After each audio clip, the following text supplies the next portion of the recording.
Hello guys, welcome to the class of physics. I am your lecturer of physics Nareshwar Singh Jamwal, and today we are going to discuss the application based on Gauss's law. अगर आप previous video अगर आपने देखी होगी तो उसमें हमने Gauss's law जो है उसको डिस्कस किया था। आज जो है वो गॉसेस लॉ के बेस पे जो एप्लीकेशंस हैं उनको हम डिस्कस करने जा रहे हैं। ठीक है, सो चलिए स्टार्ट करते हैं। फर्स्ट एप्लीकेशन से, तो फर्स्ट एप्लीकेशन में हमें फाइंड आउट करना, first we have to find out electric field intensity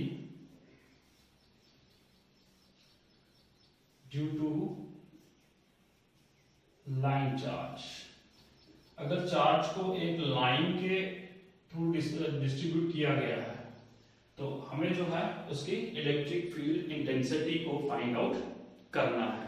okay, तो चलिए देखिए इसको कैसे करेंगे। हम कंसीडर कर लेते हैं कि कोई भी हमारे पास एक चार्ज है, उसको एक लाइन में डिस्ट्रीब्यूट किया गया है।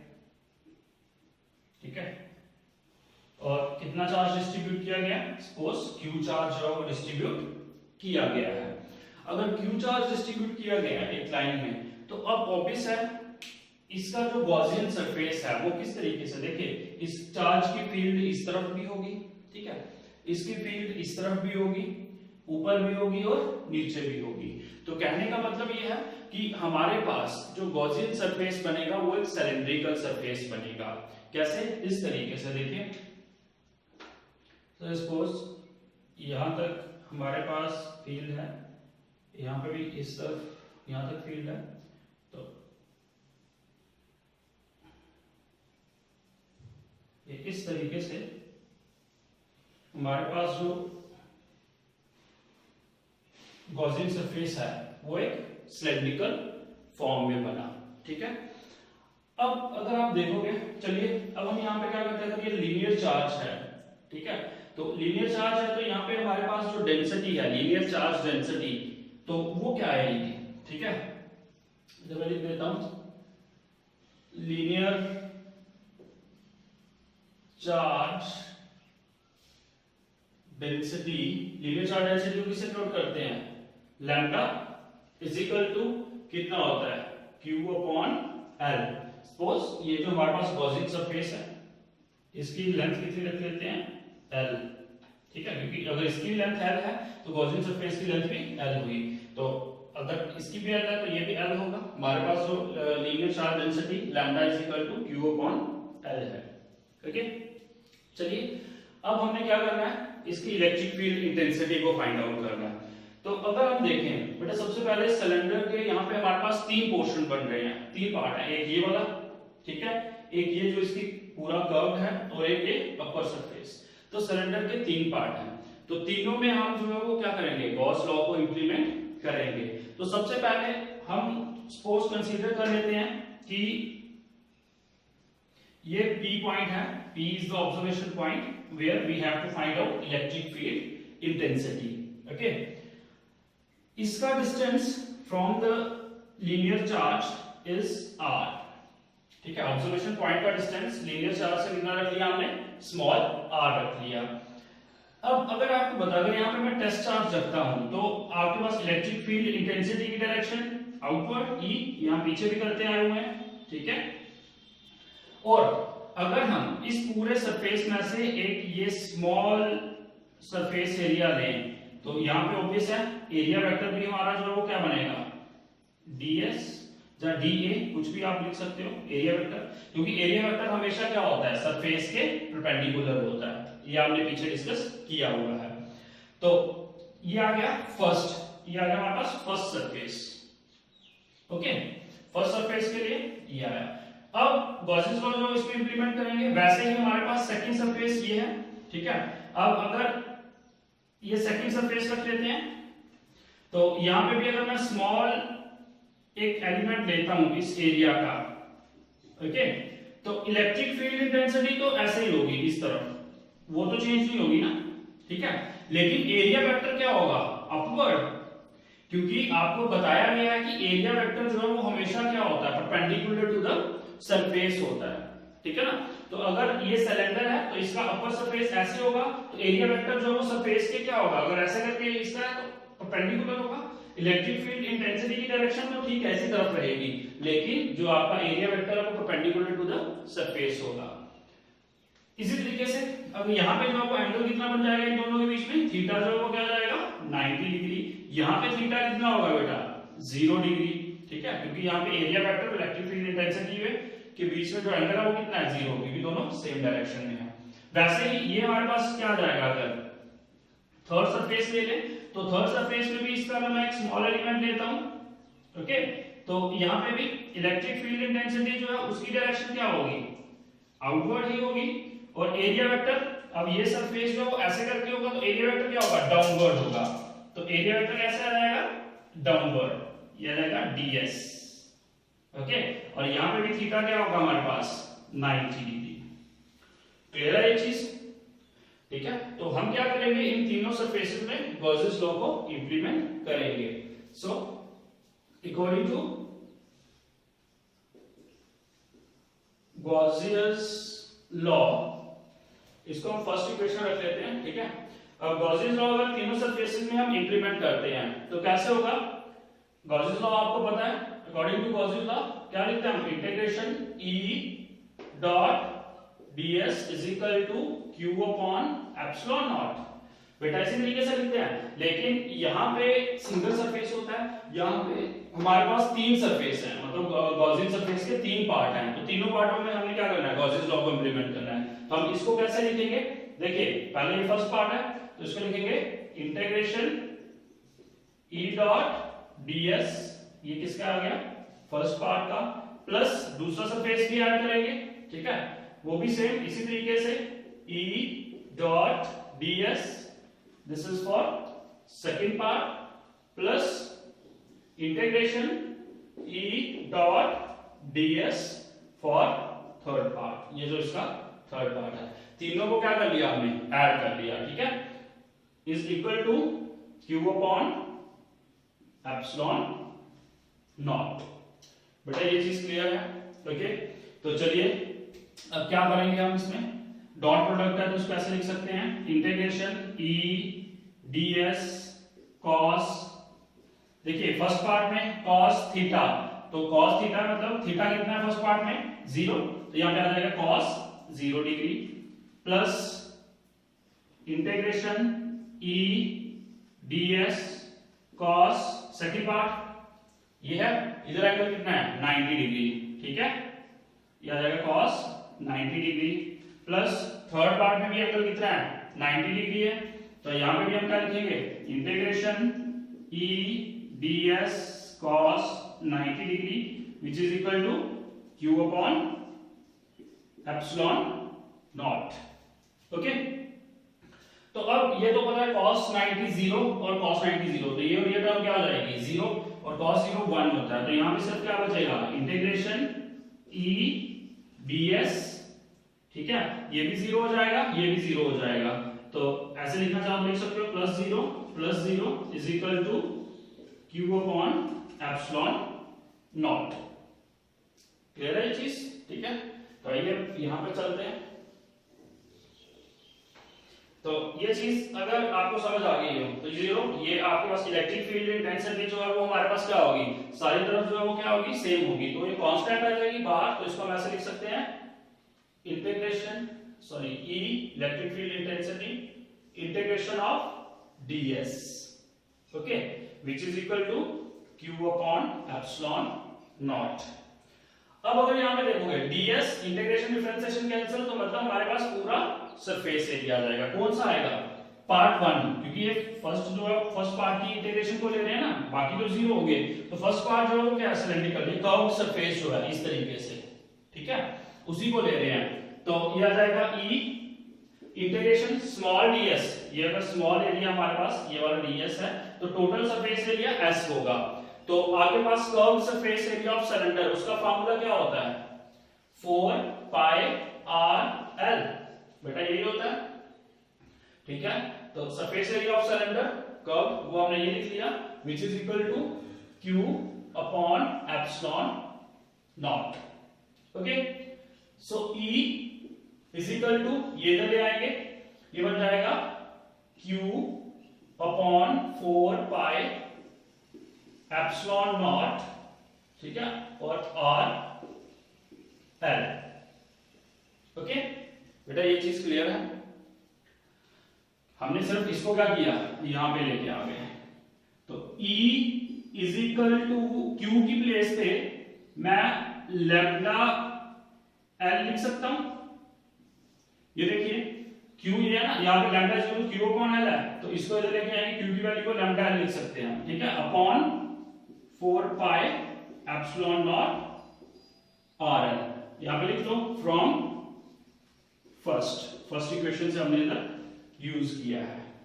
ओके, तो चलिए ये L और ये L आपका क्या हो जाएगा, कैंसिल हो जाएगा, और आपके पास रिजल्ट जो है वो आ जाएगा। मैं रिजल्ट यहां पे लिख देता हूं, E is equal to 1 upon 4 pi epsilon naught lambda upon R। So this is your electric field intensity due to a line charge। okay, तो क्या वैल्यू, अब यहां पे अगर आप देखोगे इलेक्ट्रिक फील्ड इंटेंसिटी जो है वो इनवर्सली प्रोपोर्शनल टू किसके है, रेडियस के, ठीक है। R ये जो आपका डिस्टेंस है, रेडियस कह सकते हो उसका गॉसियन सर्फेस, आप उसका डिस्टेंस कह सकते हो फ्रॉम द ऑब्जर्वेशन पॉइंट, ठीक है, डिस्टेंस के इनवर्सली प्रोपोर्शनल है, और डायरेक्टली प्रोपोर्शनल टू किसके है, density, linear charge density. Charge कितना जो है वो डेंस है यहाँ पे, उतनी ही ज्यादा क्या होगी, इलेक्ट्रिक फील्ड इंटेंसिटी होगी। Okay, so this is your first application, that is electric field intensity due to a line charge. Okay, इसी तरीके से सिमिलर तरीके से हमारे पास जो वो सेकंड एप्लीकेशन है, that is your electric field intensity due to infinite plane sheet of charge. अगर चार्ज को एक प्लेन शीट के ऊपर क्या किया गया है, डिस्ट्रीब्यूट किया गया है, तो उस केस में हमारे पास इलेक्ट्रिक फील्ड इंटेंसिटी की वैल्यू क्या होगी। ओके, तो चलिए अब हम क्या करेंगे, जो सेकंड एप्लीकेशन है उसको डिस्कस करते हैं। तो इसको मैं रब कर रहा हूं। ओके, अगर इसको आपने नोट डाउन करना तो नोट डाउन कर सकते हो, वीडियो को पॉज कर लीजिए, ठीक है, और पॉज करने के बाद आप इसको पूरा नोट डाउन कर सकते हो। क्लियर है ये चीज, ठीक है। तो चलिए अब हम चलते हैं सेकंड एप्लीकेशन के ऊपर।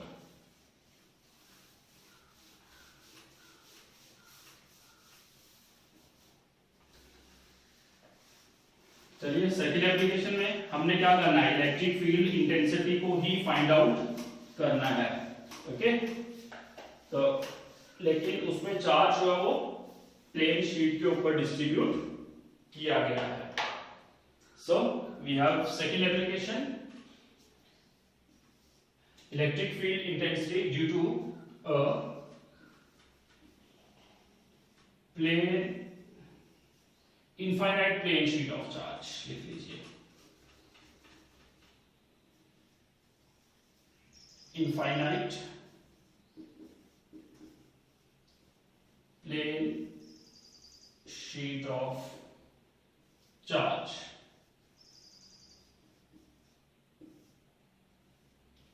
ठीक है, एक हमारे पास इनफाइनाइट प्लेन शीट है चार्ज की, ठीक है, तो उसको हमने क्या करना है, उसमें इलेक्ट्रिक फील्ड इंटेंसिटी की वैल्यू को फाइंड आउट करना है। तो चलिए ये भी सेम है, जैसे सपोज मैं यहाँ पे डायग्राम जो है वो ड्रॉ कर लेता हूँ। जैसे सपोज ये मेरे पास एक इलेक्ट्रिक फील्ड है, सॉरी इनफाइनाइट प्लेन शीट है, जिसके ऊपर चार्ज को क्या किया गया है, डिस्ट्रीब्यूट किया गया है, ठीक है।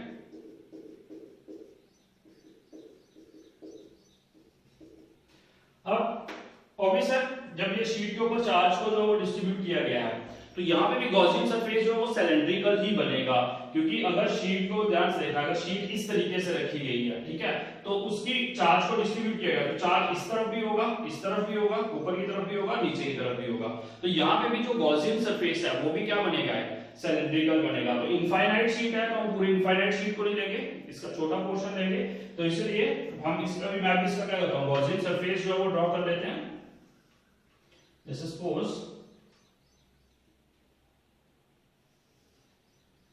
ये इसका सिलिंड्रिकल गॉसियन सरफेस जो है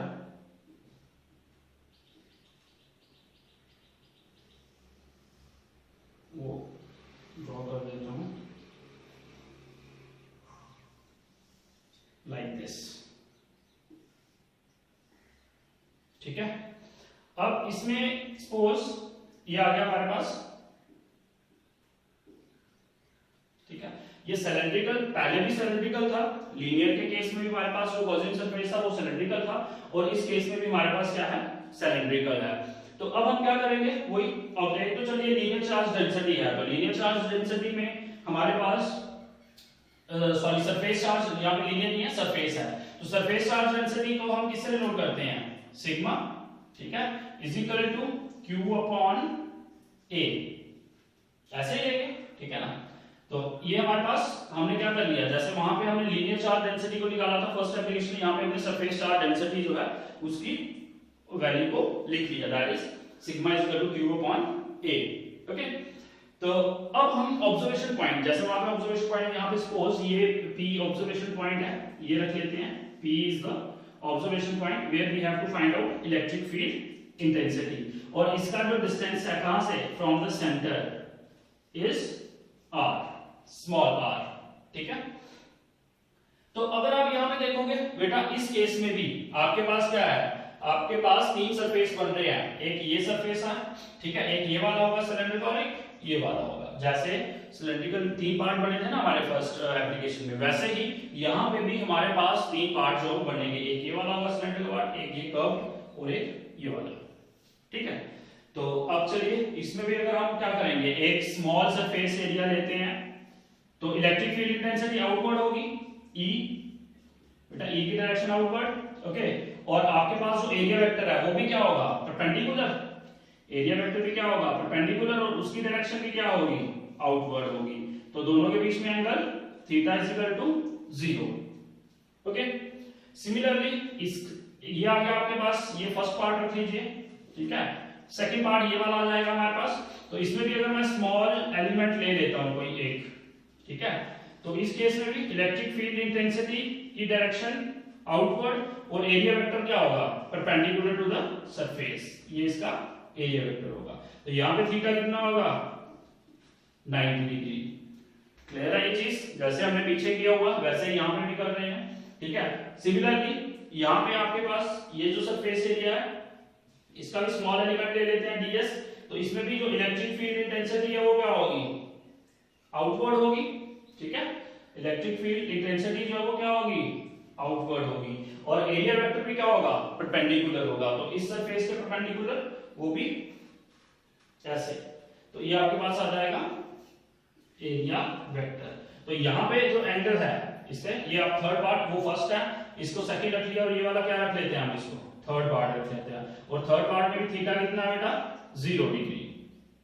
क्लियर है ये चीज, ठीक है ना, आपको याद है ना, एंगल जो है वो थीटा एंगल जो है वो किसके बीच में होता है, इलेक्ट्रिक फील्ड इंटेंसिटी और एरिया वेक्टर के बीच में। ओके, ये गॉसियन थ्योरम में हमने इसको डिस्कस किया हुआ है पूरा। तो चलिए अब हमारे पास वही कैलकुलेट कैसे करना है, गॉसियन थ्योरम को इंप्लीमेंट करेंगे। अकॉर्डिंग टू गॉसियस लॉ और थ्योरम कह सकते हो आप, ठीक है, क्या कहता है, integration of E dot ds is equal to q upon epsilon naught. Okay, यही चीज है। तो अगर हम क्या करेंगे, यहां पे भी हमारे पास कितने पार्ट है बेटा, 3 पार्ट है। ओके, तो अगर 3 पार्ट है हमारे पास, तो तीनों पार्टों को यहां पे क्या करेंगे, गॉसियस तीनों पार्ट में हम क्या करेंगे, गॉसियस थ्योरम को इंप्लीमेंट करेंगे। तो ये चीज कैसे बन जाएगी, integration of E dot ds, ये फर्स्ट पार्ट है, plus integration of E dot ds, इसको हम रख लेते हैं second part, plus integration of E dot ds, और इसको रख लेते हैं हम third part. Okay, which is equal to q upon epsilon naught. ये क्लियर है बेटा, ठीक है। तो अब चलिए इसका डॉट प्रोडक्ट को इंप्लीमेंट करेंगे, इधर क्या बन जाएगा, फर्स्ट पार्ट में E ds, अब सेम वैसे ही करना है जैसे हमने फर्स्ट एप्लीकेशन में किया है, ठीक है, cos थीटा, तो फर्स्ट पार्ट में जो है थीटा कितना है, 0 डिग्री, तो हम यहाँ पे 0 डिग्री लिखेंगे, plus integration for second part E ds cos theta. Second part के लिए हमारे पास एंगल कितना है 90 डिग्री, तो यहाँ पे आ जाएगा cos 90 degree. Okay, plus integration for the third part e ds cos theta 0 degree. अगर आप देखोगे तो थर्ड के लिए भी हमारे पास एंगल कितना आया है 0 आया है, which is equal to q upon epsilon naught. अब ऑब्वियस है जो 90 ये 90 वाला है cos 90 0, तो सेकंड पार्ट जो है वो 0 हो जाएगा, तो ये cos 0 1, तो इसको मैं ऐसे लिख सकता हूं e इंटीग्रेशन ऑफ ds जहां सरफेस एरिया, ठीक है। e को वहां बाहर क्यों लेते हैं, क्योंकि ये कांस्टेंट है, इलेक्ट्रिक फील्ड इंटेंसिटी जो है वो हर तरफ क्या होगी सेम होगी, कांस्टेंट होगी, इसलिए हमने इसको बाहर लिया है। प्लस ये तो 0 हो जाएगी पूरी टर्म, हमारे पास ये थर्ड टर्म बचेगी, तो वहां पे भी e constant into ds which is equal to q upon epsilon naught। Okay, तो जो टोटल सरफेस एरिया है, ठीक है, शीट का, उसको हम अगर a मानते हैं, यहाँ पे आप देख रहे हो उसको हमने a लिया हुआ है, तो टोटल सरफेस एरिया अगर हम कैपिटल A रखते हैं तो यहाँ पे बन जाएगा e total surface area a plus e इसका total surface area a which is equal to q upon epsilon not. क्योंकि जब हम स्मॉल सरफेस एरिया, जैसे ये स्मॉल सरफेस एरिया है, ये स्मॉल सरफेस एरिया लिया है, इसका स्मॉल सरफेस एरिया लिया है, तो इसको इंटीग्रेट करेंगे तो वो टोटल सरफेस एरिया बन जाता है, ठीक है। तो यहाँ पे भी हमने क्या किया, इसका टोटल सरफेस एरिया जो है वो ले लिया। ओके, तो चलिए ये क्या बन जाएगा हमारे पास EA मतलब twice EA which is equal to Q upon epsilon naught। Okay, तो ये हमें इंटेंसिटी निकालनी है, तो E को यहीं पे रखेंगे, Q अपॉन ये दोनों चीजें 2 epsilon naught into A। Okay, तो ये हो जाएगा E is equal to 1 upon 2 epsilon naught Q upon A। बेटा ये देख रहे हो Q अपॉन A क्या होता है, डेंसिटी। ओके, तो सरफेस चार्ज डेंसिटी, तो Q अपॉन A की प्लेस में यहाँ पे क्या लिख दूंगा सिग्मा, और ब्रैकेट में लिख सकते हो from first equation. Okay, so this is your electric field intensity due to a infinite plane sheet of charge. ठीक है, तो इनफाइनाइट प्लेन शीट थी, तो उसके लिए हमने क्या किया है, गॉसियन सरफेस जो हमने ड्रॉ किया वो भी सिलेंड्रिकल बना, ठीक है। तो उसके अकॉर्डिंगली जो सरफेस एरिया आया A, तो जो डेंसिटी थी वो हमने रखी Q अपॉन A, ठीक है, और उसी को जो वो हमने आगे कैलकुलेट किया। तो अगर आप देख रहे हो फर्स्ट एप्लीकेशन और सेकंड एप्लीकेशन दोनों क्या है, एग्जैक्ट सेम है। ओके, तो इस तरीके से आप क्या कर सकते हो, इन दोनों की इलेक्ट्रिक फील्ड इंटेंसिटी को जो है वो फाइंड आउट कर सकते हो। तो अब हम जो है वो नेक्स्ट थर्ड एप्लीकेशन को डिस्कस करेंगे, वो मैं तो चलिए बेटा थर्ड एप्लीकेशन जो है उसको डिस्कस कर लेते हैं। तो थर्ड एप्लीकेशन में हमें वही इलेक्ट्रिक फील्ड इंटेंसिटी को ही फाइंड आउट करना है। We have to find out electric field intensity due to uniformly charge spherical shell. uniformly charged spherical shell। हमारे पास एक spherical shell है, उसको यूनिफॉर्मली जो है वो क्या किया गया है, चार्ज किया गया है, आउटर सरफेस को जो है यूनिफॉर्मली चार्ज किया गया है। तो चलिए सेम जैसे हमने पहले दो एप्लीकेशन को डिस्कस किया है, सेम वैसे ही करेंगे हम। जैसे सपोज डायग्राम में देखें, जैसे मैं ये एक मेरे पास स्फेरिकल शेल है जिसको यूनिफॉर्मली क्या किया गया है, चार्ज किया गया, इसके आउटर सरफेस को जो यूनिफॉर्मली चार्ज किया गया है क्यू चार्ज से।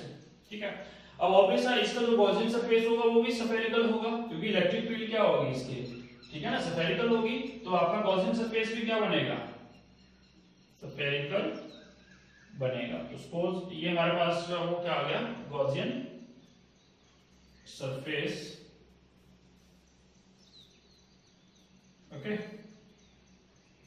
अब ये जो शेल है इसका रेडियस हम रख लेते हैं कैपिटल आर, ठीक है, फ्रॉम द सेंटर, ये ओ सेंटर पॉइंट है, और फ्रॉम द सेंटर इस गॉसियन सरफेस का रेडियस रख लेते हैं स्मॉल आर, सेंटर से इसका कैपिटल आर और गॉसियन सरफेस का small are, okay.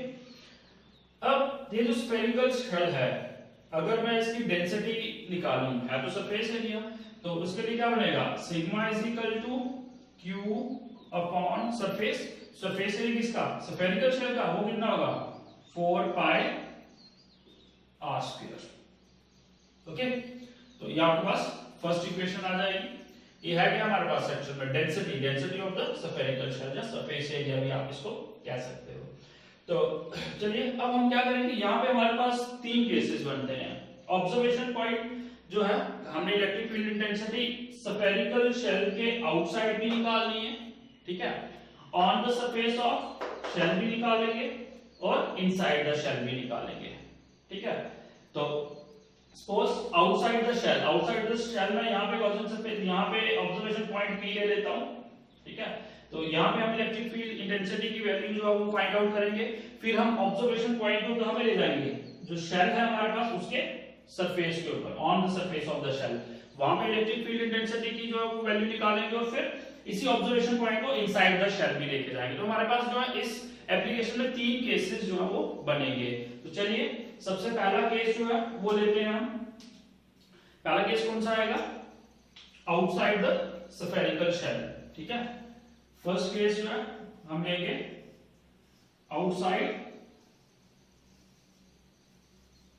Spherical shell. Outside spherical मतलब ऑब्जर्वेशन पॉइंट जो है वो आपका वो आउटसाइड द स्फेरिकल शेल है, ओके। तो चलिए हम क्या करेंगे, यहाँ पे सेम इलेक्ट्रिक फील्ड इंटेंसिटी जो है, सॉरी हम गॉसियन जो लॉ है उसी को यूज करेंगे। तो अकॉर्डिंग टू गॉसियस हमारे पास E dot ds is equal to q upon epsilon naught, यही होगा। चलिए डॉट प्रोडक्ट करेंगे। यहाँ पे देखिए इलेक्ट्रिक फील्ड इंटेंसिटी ये यहाँ पे है, तो गॉसियन सरफेस की इलेक्ट्रिक फील्ड इंटेंसिटी आउटवर्ड, ठीक है, परपेंडिकुलर टू द सरफेस, और आपके पास जो एरिया वेक्टर है, अगर सपोज इसका हम स्मॉल गॉसियन सरफेस लेते हैं तो इसका एरिया वेक्टर जो वो भी क्या होगा, आउटवर्ड होगा, ds, ठीक है। तो एंगल कितना हुआ 0, तो इसको ऐसे लिखेंगे E ds cos 0 degree is equal to q upon epsilon naught. तो cos 0 कितना होता है 1, तो cos 0 अगर 1 हुआ तो ये आ जाएगा हमारे पास integration E ds is equal to q upon epsilon naught, ठीक है। जैसे पहले कैलकुलेशन कर रहे हैं, इलेक्ट्रिक फील्ड कांस्टेंट बाहर आ जाएगा, ds is equal to q upon epsilon naught, ठीक है। तो ये हमारे पास टोटल सरफेस एरिया आ जाएगा E इंटू s, क्योंकि स्मॉल ds जो है उसको अगर करेंगे तो टोटल सरफेस एरिया आ जाएगा s is equal to q upon epsilon naught, okay. तो ये सरफेस एरिया है किसका, स्फेरिकल का। तो स्फेरिकल जो है शेल उसका सरफेस एरिया कैसे लिखेंगे, 4 पाई आर स्क्वायर। तो ये हम ये वाला ले रहे हैं ना जो गॉसियन सरफेस है, इसको ले रहे हैं ना सरफेस को, तो इसका रेडियस कितना है r, स्मॉल r, तो इधर क्या है 4 pi are square is equal to q upon epsilon naught. चलिए हमने इलेक्ट्रिक फील्ड इंटेंसिटी जो है उसको फाइंड आउट करना है, तो उसको एक तरफ रखते हैं, E इज इक्वल टू, ये इसके नीचे आ जाएगा यहाँ पे q upon 4 pi are square epsilon naught, okay. अगर यहाँ पे एक चीज और देख लीजिए, ये q जो है उसकी वैल्यू को हम यहाँ पे पुट कर सकते हैं, कैसे, ये देखिए ये q फर्स्ट इक्वेशन है ना, अगर यहाँ पे इसको इधर ले जाएंगे तो q की वैल्यू क्या बन जाएगी, मैं यहाँ पे q की प्लेस पे क्या लिखूंगा, sigma 4 pi capital R square, bracket में लिख लीजिए फ्रॉम फर्स्ट, ओके। q की वैल्यू को हमने क्या कर लिया, यहां से पुट कर लिया। चलिए जो कैंसिल होता है 4 पाई और 4 पाई क्या हो जाएगा आपका कैंसिल हो जाएगा और आपके पास electric field intensity E is equal to 1 upon epsilon naught okay यहां पे आ जाएगा sigma r square upon r square. ठीक है ये याद रखना बेटा कैपिटल R जो वो रेडियस है स्फेरिकल शेल का और स्मॉल r रेडियस है गॉसियन सरफेस का। ठीक है so this is your electric field intensity outside the spherical shell. अगर आप ऑब्जर्वेशन पॉइंट को स्फेरिकल शेल के आउटसाइड रखोगे तो उसके लिए इलेक्ट्रिक फील्ड इंटेंसिटी जो है वो इस तरीके से निकलेगी राइट। अब दूसरा केस आता है क्या कि जब हम इस ऑब्जर्वेशन पॉइंट को P पॉइंट को कहां पे ले जाएंगे ऑन द सरफेस तो सेकंड केस में आ जाएगा ऑन द